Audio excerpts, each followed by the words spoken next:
At one time, advertising was about creative forces coming together to move people to action. It was about targeted messages and concrete promises. This was very good. This is not to argue that the dancing and singing monkeys of old jingles represented the apex of creativity, but perhaps they did represent more honesty. At one time, the leading light in advertising was a copywriting genius named David Ogilvy. He founded Ogilvy and Mather. Now the acknowledged leader, at least from his press clippings, is a green eyeshades type named Sir Martin Sorrell. For goodness sakes, a financial guy. What happened? It all started when ad agencies stopped being ad agencies and became a conglomerate pea soup of conflicts and fleeting loyalties.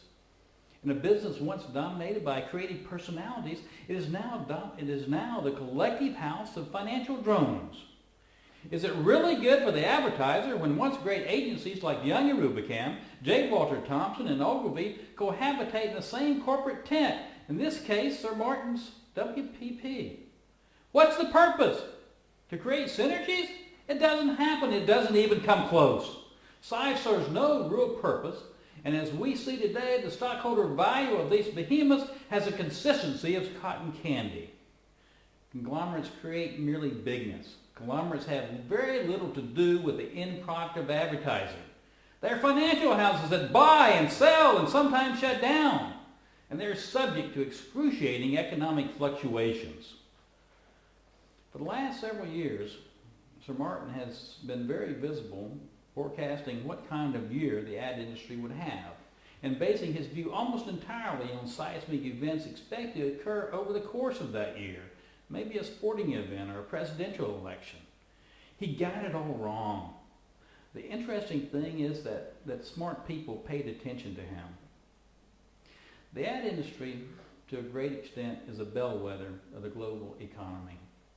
It was never about how many major sporting events were to be held in a year or whether there was an important election. It wasn't even about the so-called subprime crisis or a group of irresponsible American bankers. It was and is about people like Martin Sorrell, who preside over virtually every publicly traded company. For them, business is paramount, and the 3-month race to the next quarterly financial report represents the holy grail. In the end, the house of cards eventually collapses under huge debt and conditions that folks like Sir Martin helped create. It's bound to happen every time. Oh, for the leadership of the slightly weird, somewhat profane, but brilliantly honest man in the ad business like the late David Ogilvy. I'm Mike Willard, and I am the Ukraine Observer.